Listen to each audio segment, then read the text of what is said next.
Bonjour à toutes et à tous. Je vous fais un audio pour faire comme un reportage après notre premier atelier Zoom sur le grand âge qui s'est déroulé samedi 4 février dernier. Alors, je trouve que cela mérite d'écouter, d'entendre ce qui a eu comme réaction de part et d'autre et qui me paraît tellement évident pour entendre et observer ce que chacun peut ressentir. Je vous rappelle, je suis coach, thérapeute énergéticienne. J'accueille au cabinet beaucoup de personnes, beaucoup de femmes notamment, et puis certaines qui avancent dans le grand âge, qui le vivent plus ou moins bien, puis d'autres qui ont envie vraiment de le prendre à bras le corps, dans la joie, la belle humeur, pour avancer dans une meilleure santé jusqu'au bout du chemin. Et puis d'autres, par contre, qui ont à accompagner des proches ou un membre de leur famille vieillissant pour qui c'est difficile, compliqué, presque pas acceptable, voire même pas acceptable du tout, puisque la vie, pour elles, ou pour ces personnes en tout cas, c'est tout le temps. Et à partir du moment où il y a vieillesse et distanciation à cause du corps, des partages d'activités, etc., cela devient extrêmement douloureux. C'est le début du deuil qui commence inconsciemment pour se dire au revoir. Donc pendant cet atelier, parmi les échanges, les premières réactions qui sont venues, c'était plus presque les réactions par rapport à soi-même. Se voir vieillir en regardant les autres vieillir, comme une prise de conscience d'un seul coup.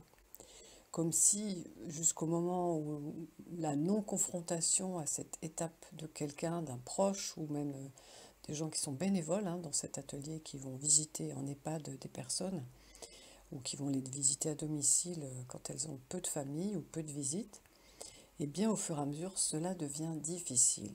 Et c'est bien normal, qui ne le serait pas, si on est très honnête avec nous-mêmes, comment accepter de vivre avec le miroir en face qui nous montre qu'un jour, nous serons peut-être cela. Qu'en tout cas, le chemin, à un moment donné, s'achèvera d'une autre façon, bien sûr. Donc voilà, ce qui ressortait, c'était la peur de vieillir et la peur de son propre vieillissement. D'accepter l'aide qui peut venir nécessaire, ou en tout cas devenir nécessaire. Je l'ai vu beaucoup en accompagnant des personnes, ou même en EHPAD, le personnel qui vient, même s'il est très sollicité, s'ils sont peu nombreux, envie d'être aidé, la personne résidente n'a pas toujours envie. Soit parce qu'elle ne veut pas déranger, ou parce qu'inconsciemment, elle espère encore être autonome à un moment donné. Ou sinon, c'est que c'est trop difficile d'accepter de l'aide et qu'à ce moment-là, elle préfère se replier sur elle-même. Donc ce qui ressortait aussi comme échange, c'était que finalement, vieillir aujourd'hui est aussi une approche esthétique. Comment bien vieillir? Surtout en tant que femme, les hommes sont moins sensibles à l'image de soi, mais on a parlé de chirurgie esthétique.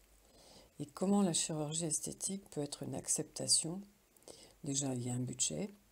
Et sinon, c'est effectivement accepter l'image de soi, l'image de ses rides, du corps qui se transforme, du corps qui se déforme un peu, du visage.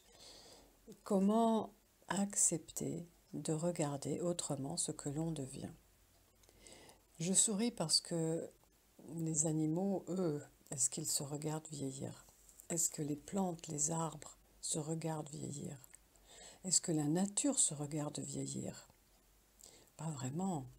C'est une acceptation implicite, une acceptation de cette vie qui, de toute façon, passe, avance, et qui fait qu'à un moment donné, l'arbre perdra ses feuilles, ses fleurs, que l'animal vieillira lui aussi et voilà, petit à petit perdra sa vitalité, ses envies de jouer, de se déplacer, se déposera.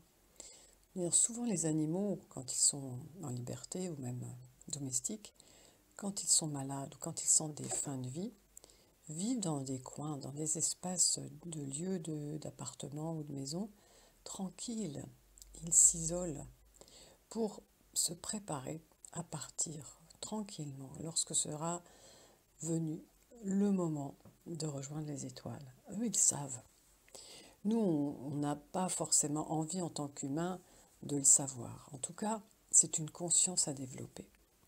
Donc l'approche de la vieillesse, du regard et de l'image de soi fait déjà partie du chemin qui montre le bout de son nez quelque part. Il a été donc évoqué aussi, c'est comment vieillir peut-être à plusieurs. Il y a des structures qui accueillent, et ça je le reprendrai plus tard dans l'accompagnement en structure, mais déjà là je dis quelques mots. Vieillir ensemble, est-ce que il y a des familles d'accueil qui le font très bien, il y a des grandes structures, c'est déjà moins convivial. Il y a aussi des structures créées par des personnes dynamiques comme la maison des Baba Yaga à Montreuil, qui était le projet, le rêve réalisé d'une femme très active, féministe, et qui souhaitait que finalement, plutôt que se retrouver seule avec des petits moyens, partager dans une maison des appartements tout en étant autonome, mais chacune avec le moyen de se retrouver dans une salle commune en bas, un espace gymnastique, accueillir de l'intergénérationnel. C'est un projet qui a pris jour, qui a pris naissance et qui se développe peut-être encore parfois dans quelques endroits de France, à vérifier. Donc cela a redonné du baume au cœur et de la vitalité de se dire que vieillir à plusieurs, en faisant attention au caractère, bien sûr qu'en vieillissant, le caractère s'est plus ou moins aiguisé, ou est devenu pointu, ou est devenu difficile, apprendre à vivre quelques moments communs, même si chacun a son espace, voilà, partager un nouvel environnement intérieur.